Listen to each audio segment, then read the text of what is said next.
Guys, we just woke up and Andrew and the team have responded to the community and all of their questions today. Hi guys, great work on the game thus far. I'm loving it. Is there an ETA on episode 5? How many episodes do you plan on releasing before you exit your early access? What does the game look like after you exit early access? Most of the mapping and quests for episode 5 are done. The professions still need work. If I dropped everything and focused all my effort on episode 5 today, I reckon it would be done in 2 to 3 months. However, I think I want to focus on things like improving combat and adding trading and PvP first. That is so refreshing to hear. Obviously, you guys know me. I love PvP and I love having an active spot to trade and make money. So that is awesome to see. He says, how many episodes do you plan on releasing before you exit your early access? Probably just episode 5.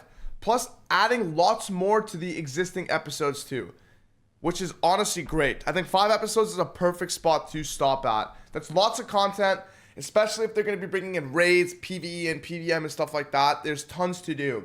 I don't like the mapping as much right now. I feel like the maps are kind of repetitive. Hopefully he'll eventually expand the maps in the coexisting 5 episodes, or I guess in the 4 episodes now, and further on in the 5th episode. Another question for Andrew. Do you plan to hire more devs in 2025? Depends on how many people subscribe. For now, I plan on reinvesting all subscription revenue back into improving the game, but I also want to run the game in a sustainable way so I can keep running it regardless of player numbers. Guys, we already know Andrew Gower's a multimillionaire. He sold Jagex in, I don't know, 2009 or 2010 for like 150 million pounds or something crazy.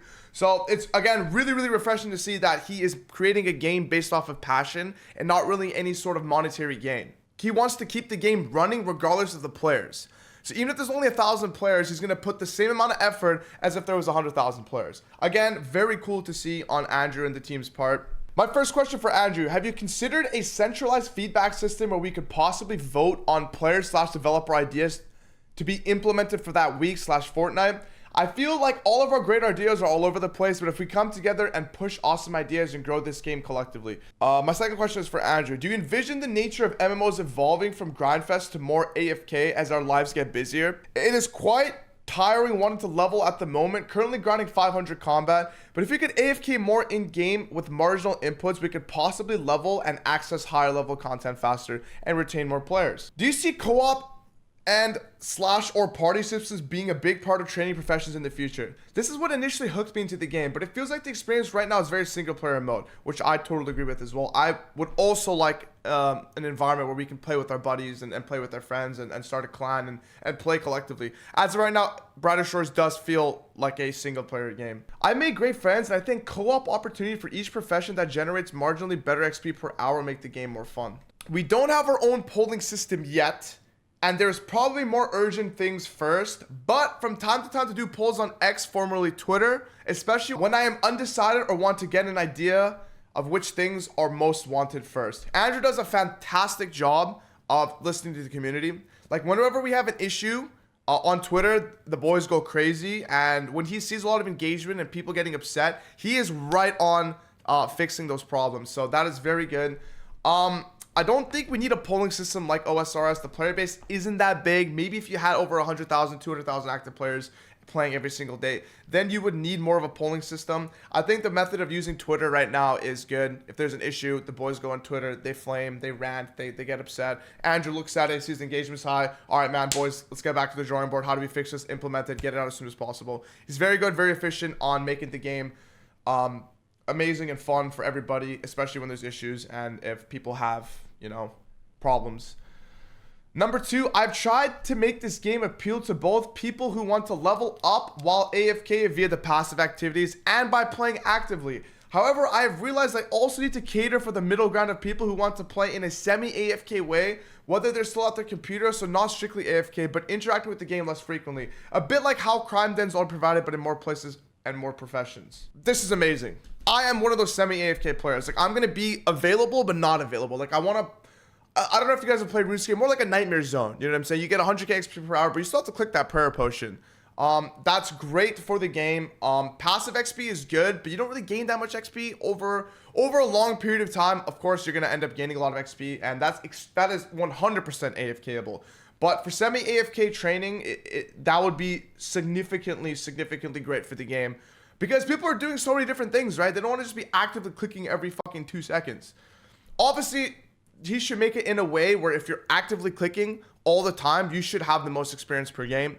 And there should be a efficient semi-AFK method. So that's awesome that he is thinking about that. And when he does implement it, when he does implement that into the game, I think it will be very, very good. Yes, we have a party system planned. We originally wanted it for launch, but it wasn't ready in time. It is still very much planned still. And yes, we definitely want more co-op activities to go alongside a party system. Maybe raids, some sort of PvM, PvE. I've launched my own clan, so if you guys are watching this video, check out the description below or in the comment section. I'm going to pin the Discord. We've started a clan for a community of people who PvM, who skill, and PvP. When free trade comes out, there is going to be a huge there's going to be a huge trading system in there. So while you're training and playing the game, you don't want to miss out on those gains, but you can still actively type in the Discord to get efficient and marginal trades. Transmogs, he just recently added transmogs for the Christmas event. So if you guys are watching this right now, the Christmas event, well, I guess there wasn't really an event. You kind of just got the cape. Number 2, capes. Are there plans to add more completionist capes, such as per episode base 50s, 100s, 200s, etc.? Potion storage. Are there plans to expand the potion belt to include things like XP or fear potions? Probably yes and yes. Awesome. Love to see it. Yes! We're getting straight to the content and the questions I want to hear about. Number 1, will there be full loot / inventory drop in PvP? Number 2, will there be a PvP area with contested resources such as the wilderness? Will it be full loot / inventory drop / no loot drop? What is the vision for PvP? Will it be an aspect of the game people can do like mini games, or will it be incorporated more heavily in the game such as PvP zones, rewards, etc.? All right. Number 1, PvP will probably be a stake-based system, rather than a full inventory drop, so you can control how much you want to risk. Duel Arena 3.0? Duel Arena 3.0? What? Stake-based system? Does that mean there's going to be gambling in Brighter Shores? What? Okay, very interesting. I was not expecting that. I was actually full-heartedly expecting it to be like RuneScape Classic or OSRS, where you go into the wilderness, kill someone. There's some advanced resources, and you know, that is interesting. Okay, the plan is PvP is game-wide, not a specific area, but opt in. You have to pay the stake to opt in. If you guys have played RuneScape, the Duel Arena, you put in your GP, they put in the GP, you guys get in together, you duke it out, the winner takes all. So, gambling in the foreseeable future. Don't know if that's good for the game. I'm not opposed. I love the Duel Arena. Made me a fiend. Not opposed. But how would the ranking system work then? That is interesting. Question 1. How will we find out about big content updates such as new episodes? Will it be an announcement a month before the update, or will it just randomly drop? Pretty much just asking how we can expect to find out about big news updates coming soon. Question 2. Similar to question 1, but we will see more consistent update schedules, like every Monday is update day at a certain time, or will it be whenever they're ready? Number 3. Will we see region total capes? Okay. We will definitely leave some content updates as a surprise. Others we will want feedback from the community first, so we will discuss beforehand. Others I will probably leak on Twitter, P Smiley. Okay. Number 2, eventually I would like to settle into a weekly update cadence, preferably with a nice new piece of content each week. The game will need to grow a bit to allow for more staff first though. Number 3, probably, maybe. All right. These are some incredible questions the community is asking, and I'm so happy that Andrew's actually answering all these questions, and the team. Just wanted to say you guys have created an absolutely cozy, one-of-a-kind game, and I'm loving it so far. Is there plans to have endgame group content like raids? Yes, there are plans for endgame content, including raids. Samuel, perfect, fantastic, love to hear it. Raids will be fun. Now, I have a question. Will raids incorporate your other skills? Because as of right now, if you guys watch my videos on my other channel, I only do content, as of right now, strictly melee only. Does that mean I'm going to have to train more than just my combat skills? Does that also mean, in terms of PvP, do level 500s not matter? Like, if I'm level 400 in Scout, 400 in fucking Mindfighter, 400 in Watchman, is that going to help me in PvP? As of right now, what I've read thus far, it seems like it may. Because he said you have to opt in. Like I said, it's probably not going to be like the Duel Arena, but back in the day on RuneScape.com, the Duel Arena, you'd have to look up your opponent's stats. You'd have your stats, you would go in regardless of what your stats are. So I don't know how that's going to work, but it is interesting to see. Hopefully my questions get answered as I read on. This is the first time I'm reading it right now, so I have no idea what else there is to expect right now. All right. I feel like one of the most fun and important content are quests. For me personally, fuck no hate questing, wasting my time. Unless it's a cool storyline, but the storyline on this game isn't the greatest. Sorry, let's continue on. They introduce you to important and often fun new characters while telling you stories about this mysterious world. I do, however, feel like the quests that are in the game lack character. I agree. The experience of doing quests mainly consists of long leveling grinds and pretty forgettable NPCs that I feel like lack some character. Also agreeable. This is a real missed opportunity in my opinion, as these characters could really make us feel connected to this world. What are your plans regarding a future quest? I'm also curious about what future multiplayer elements will be added to the game, since right now most content is done solo. I see great potential in the game for multiplayer combat and skilling methods. What are your plans regarding multiplayer content? Lastly, I'm very curious how the community will be involved in future design making, with Andrew's vision of creating a game that people actually enjoy instead of making it a money grab. I feel like the community input is crucial. How does the team plan to involve the community with future development choices? Okay. Question number 1, talking about the quest. Lots more side quests per episode, both high level ones, so there's a reason for higher levels, but also ones to fill in the gaps in the difficulty, so it's not so many levels between quests. Going forward, quests are likely to be a big mix of showpiece quests, along with graphic resources like most of them currently are, but also simpler, slightly lower budget quests as well.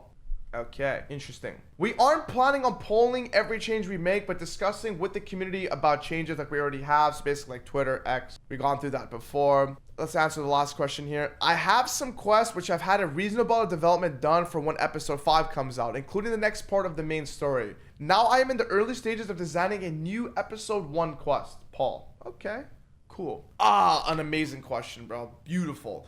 When PvE bossing arises, they'll offer good rewards such as gear. If this gear is better than crafted gear, the crafting profession will become worthless. Will boss drop items be items that need to be crafted to keep crafting professions important, or straight gear drops? Can we get 4-star gear named legendary instead of epics? Will we be able to fuse crafted gear into unattuned epics we can trade? Okay, these are some very good questions. We will be very careful to make sure the crafting profession doesn't become worthless. Even if we added a unique drop you could only get from a boss, we would still do something like making it so crafting can be used to further enhance the item. That is some very interesting knowledge. This basically means I must train crafting. Because right now, I'm only playing the game in terms of PvP and PvM in the pretense that combat only matters. I could kill the hardest boss in the game and still not get all of its perks unless I have a high crafting level. I did not know that.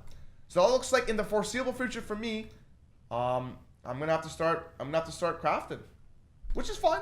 I haven't done it yet, but I have no issues doing it.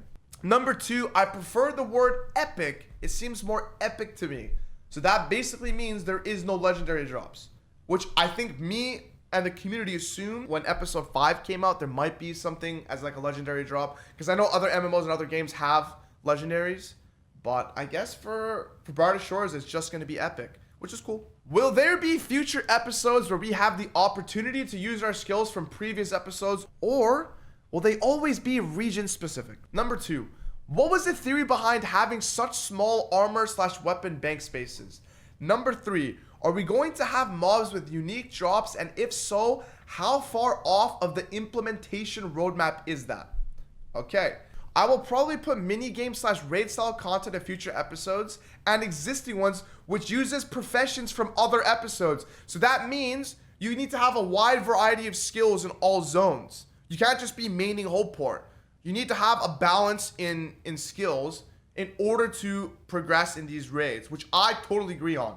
I love that. I love that. It's great for the game. The quests will probably remain region specific in their profession requirements. Okay, awesome. Not taking up too much storage space in our database. Also adding more space is a good reward to be able to give for future quests/content. Okay, that's fair. I mean, I don't really agree with not taking up too much storage space in our database. Like, you guys are running a game. Like, it can't be that much more data space. But I could be wrong, right? I don't know much about data spaces or anything like that. But I feel like he's hinting towards that if you complete some quests in the foreseeable future, you'll get more space unlocked. Which is fair. You gotta kind of grind for those additional spots. Playing Brighter Shores on Steam Link is great. Is there an ETA on a mobile version of the game, or will that come after full release? The mobile version will probably launch after we come out of early access. We don't want to launch on mobile too soon because the update process on mobile is a lot more onerous and requires a rather slow approval process from the mobile platform. This won't work well whilst we are pushing out updates so frequently. So you want to wait until we are more into the regular update Candace first. This game, in my opinion, once it gets released on mobile, is going to explode. I don't know, I have this weird feeling that it's gonna be popping. Now, in terms of PvP, if you're playing on mobile against someone that's playing on a fucking computer and mouse and shit, you're gonna get smoked. But I could be wrong. There could be some crazy motherfuckers that use their fingers and shit, bro, on the screen. I don't know. But that is a great question, and it's an awesome response. Number 1, is there going to be social hubs just for clans/guilds, central banking / trading, housing, and mini games? Are we going to be able to cast spells with a book, wand, staff, etc.? Is there going to be rideable mounts? And he just skips question 1. He only answers question 2 here. Spells are either utility spells when outside of combat or will be tied to a weapon as a special attack on the weapon when cast during combat. Okay, interesting. A little bit more knowledge on special attacks here. Combat spells don't exist yet, but are coming and will be tied to the weapon you are using, giving us more options for unique and varied weapons. Okay, cool. So combat spells don't exist yet, but are coming in, will be tied to the weapon you're using, giving us more many options. So basically what they're trying to say is that there is no specific combat spell, but when special attacks come out, there will be different casts. Like some weapons might have like a mage attack or something. That's what I'm assuming. Don't quote me on that. That's just my educated guess on it. Number 3, there will probably not be any rideable mounts as the game has not been designed with them in mind. So it would be quite hard to add them. Okay, so it won't be like World of Warcraft where you're like riding shit and moving along and that kind of thing, which I don't really want. I'm a RuneScape player. I kind of like moving on my own. Few questions for Andrew.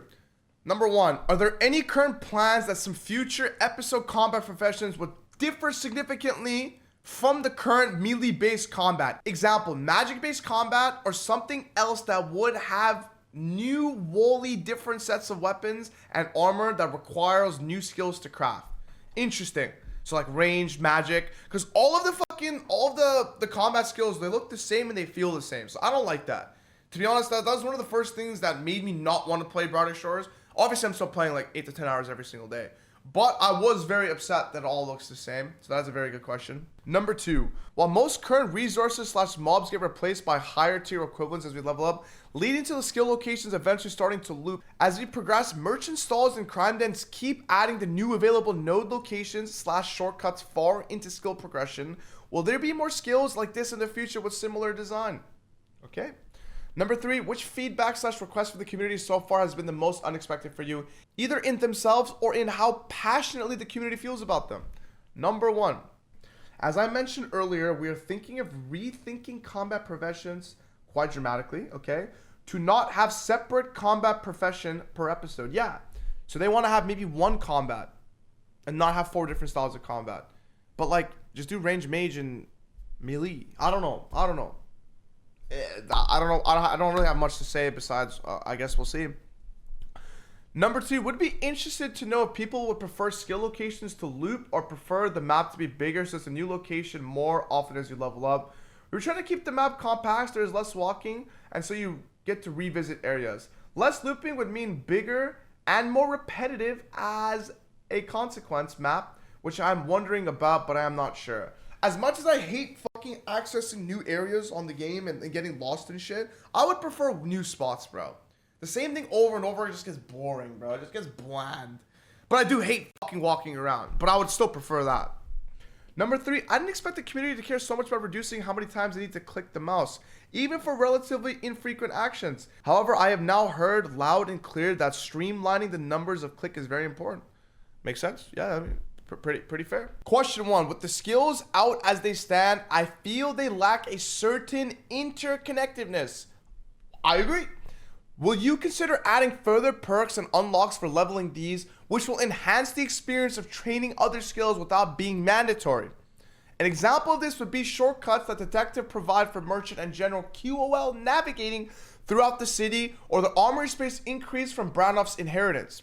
These give players a reason to train skills that aren't a direct gathering production pipeline. Interesting. Number 2, there is much discussion surrounding the ranking of leaderboards, especially for higher ranks, about people opting out temporarily to gain a competitive advantage. These players only OPT back in once they've passed the competition or reached 500 as a kind of informational warfare rather than an actual concern for privacy.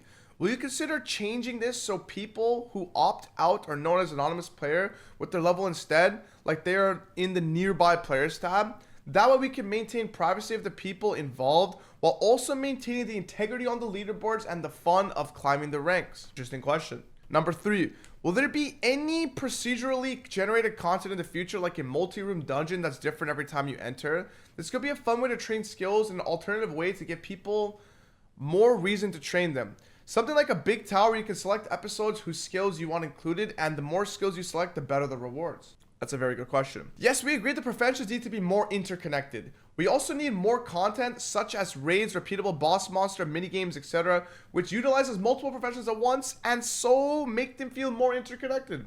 Number 2, based on player feedback, we're planning on changing leaderboards. So while it doesn't show anonymous player, it does show your true rank.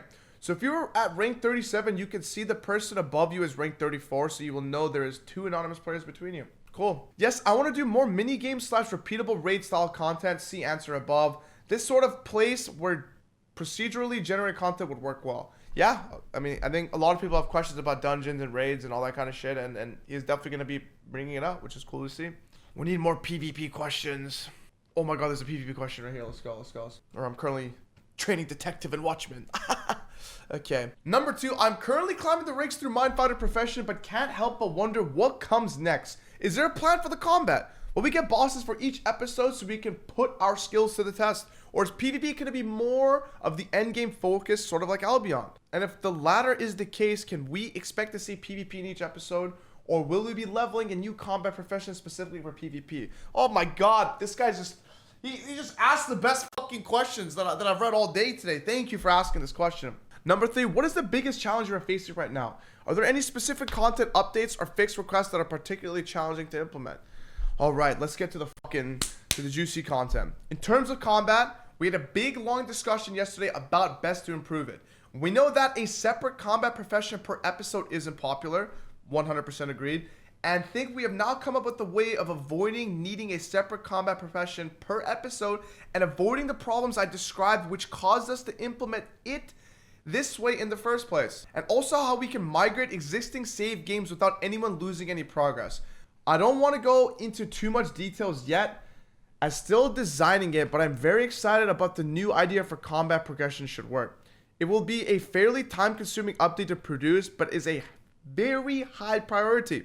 We also want to make combat cater to more play styles, so you can play more AFK if you want, less AFK if you want, or just like it is currently, you play as you want, depending on which monster you fight or which episode you are in, probably. Like we talked about in the early on in the video, like having those semi-AFK-able things where you just have to click once every 1 or 2 minutes to still get decent experience rates is amazing. And then you can have those fucking sweaty friends who don't want to miss on any ticks and fucking click every 3 seconds.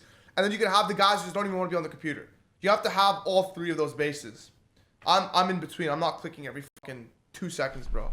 I can't be asked. PvP is planned to be enjoyable at any combat level via a league system. If you want to be in the top of the league, it will be endgame content for sure, but we plan to make it so you can enjoy PvP and not lose all the time without having it to level 500 first. I don't know how I feel about that, bro. So a league system ranking, so like you'll have bronze, gold, platinum, blah blah blah blah blah blah. Is that going to be good when you only have fucking 2,000 active players? Like, if you have an active player base, like, that would make sense. But if you have, like, even if you have 10,000 players, is it going to be active? How would that work? What gear are we going to use? And like you said earlier, it's going to be a stake. It's going to be like a stake system, right? Couldn't people just boost and cheat and make it to the top? Like, couldn't I just run a clan and my clan just fucking keep dueling me so I just climb up the ranks to be rank 1? I don't like that. Well, I can't say I don't like it. I'm not fond of it. And I am playing this game only for PvP. Well, I mean PvM too, of course, but mainly PvP.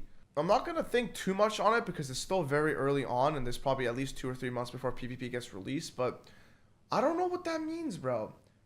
I am training all my combat skills right now in the pretense that that's going to help me in PvP, but I guess it's not going to help at all, which I kind of expected. But a league system makes no sense for a game that's player base is so small. Like, it doesn't make sense. But I don't really understand what he means by league system. Is that, if you guys can let me know in the comment section below, is that basically you have a bronze tier, a gold tier, a diamond tier, a platinum tier? Is that how that's going to work? Like I said, with such a small player base, it's just going to, people are just going to boost their way to the top. And then that kind of just loses integrity of the game. Is gambling going to be allowed in the game? Is it going to be like a Duel Arena 2.0 or 3.0? Which, again, I'm not opposed to. These are questions that I have. Which maybe I should get on Reddit and start typing shit, but I've never really used Reddit, so maybe I should start. Number 3, the biggest challenge we're facing right now is that the huge number of ideas and improvements we want to make, when which ones to prioritize first. There's so much we can make better and so much content we want to add. I can see we'll be improving the game for many years and making it better and better, but the sheer number of things we want to do is very daunting. I mean, yeah, that makes a lot of sense, man. It makes a lot of sense. There's lots to do. And they're hungry to get things done, and they're doing everything they possibly can. At the rate that they're going right now is very good. They're very efficient. Things are getting updated quickly. They're listening to the community. It's cool. There's just this PvP thing is really throwing me off, bro. Let me just reread it one more time, guys. Like, I know I'm rambling. PvP is planned to be enjoyable at any combat level via league system. Okay, so let's say I'm 200 guard, right? And like they said, it's accessible in any zone. Will I fight someone that's also 200 guard? Are we all, or when we enter, we're the same level? There's so many questions to be asked here, bro. Maybe I should think of a question and ask it, and maybe he might respond. I'm curious, bro. I'm curious. And then he also states, if you want to be in the top league, it will be endgame content for sure. But we plan to make it so you can enjoy PvP and not lose all the time without having to get to level. Oh. So yeah, okay. I don't know what this means, bro. Like, my brain's hurting. I need more. I need to ask more questions. Fuck, bro. What does that mean? But we plan it so you can enjoy PvP and not lose all the time, without having to get level 500 first. Does that mean that level 200s can play, level 300s can play, and then if you're level 500, then level 500s can play? I guess everyone can play. You don't have to get to level 500 to enjoy PvP. If that's what that means, that's perfect. I don't mind that at all. The league system, again, people are going to be boosting and climbing the ranks and cheating, so I don't like that. You're also going to have to stake X amount of gold. So my opponent will stake 1 gold, I'll stake 1 gold. It's basically like gambling. You can find ways to gamble. If there's legal gambling in the game, I think it'll be a great part of the game. As fucked up as it sounds, I think it's going to increase the player base, which I'm not opposed to. I want the game to succeed. So I am intrigued, man. Will skills in previous episodes get changed so it's updated for more interconnectivity as more episodes come out, or are they still going to remain mostly self-contained? In the long run, we will probably avoid changing professions in already released episodes too much, although we may insert some extra activities and gaps which relates to other episodes, and some of the professions you will notice already linked into other episodes. Andrew. Okay, cool. Overall, this has been a really, really fun video to make. Lots of information has been answered. Lots of questions have been answered. I'm really, really excited to see this. When my boy Jimmy linked me this Reddit, I was like, what the hell is going on? As I started to read all these questions and see all the answers, the game looks to have a very bright future. Now, PvP, on the other hand, I don't know. Still up in the air. PvM, PvP, skilling, leaderboards, API, all those things look great. They look good. But PvP right now, again, is still up in the air. I don't know how it's going to work. Some questions that I had got answered. It's going to be a league system. There is going to be a staking system. So it's not going to be like the wilderness where there's going to be an area of resources and the strongest players in the game go there and collect the resources and kill lower levels. It's going to be a system where Jim and Bobby, they go in, they both put in 1 gold, they fight it out. Now, I'm assuming they're going to be in the same gear or they're going to be in different gear. I don't know how that's going to work either. Are they going to be an automated set, like an auto-equip that we're both in the same gear, we both fight it out? But that doesn't make sense because there's cryos, there's guards, and hammer mages. So you have to use your own gear. So your opponent could potentially outgear you, but you can still beat them depending on special attacks. There's so many questions still that I haven't answered, but It's still early access, guys. The game's been out for literally 1 month and 5 days, so I can't expect all my answers today. But this Reddit page today has answered a lot of my questions. I'm sure a lot of your questions. If you guys have any more questions in the comment section below, make sure to post them. I will try to do my best to ask them on this Reddit page.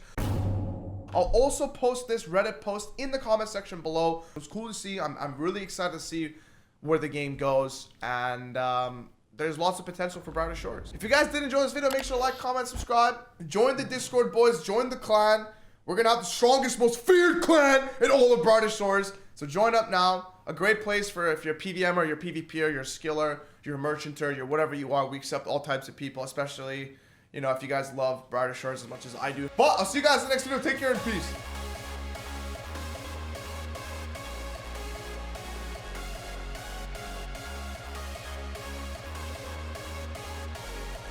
Quick drop a sub.